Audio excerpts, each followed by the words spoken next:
कोण आहेस तू लालबागची? 6 तास पावसात शूटिंग आणि वर्कआउट. जय शरूच्या नात्यात प्रेमाची चाहूल. सनी चौघडे मालिकेत जय आणि शरू यांच्या नात्यात आता हळूहळू जवळीक वाढताना दिसत आहे. अलीकडच्या काही घटनांमुळे जय आणि शरूवरील विश्वास अधिकच दृढ झाला आहे.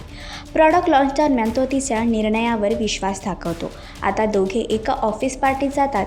तिथे त्यांना चुकून जोडपं समजलं जातं. तर मालिकेत जयची भूमिका साकारणाऱ्या राज हंचनाळे यांनी या पावसातील ॲक्शन सीनच्या शूटिंगचा अनुभव सांगताना म्हणाला, हा अनुभव खूपच भन्नाट आणि समाधान देणारा होता. पहिल्यांदाच मी रात्रभर पावसात ॲक्शन सीन शूट केला. अशा प्रकारचे सीन करण्याची माझी नेहमीच इच्छा होती. ॲक्शन सीनची मला खूपच आवड असल्यामुळे मी या सीनसाठी खूपच उत्सुक होतो. तर आता जय आणि शरूचं नातं पुढे कोणत्या नव्या वळणावर जाणार आणि या प्रश्नाचं उत्तर जाणून घेण्यासाठी तुम्ही किती उत्सुक आहात हे कमेंट करून नक्कीच सांगा.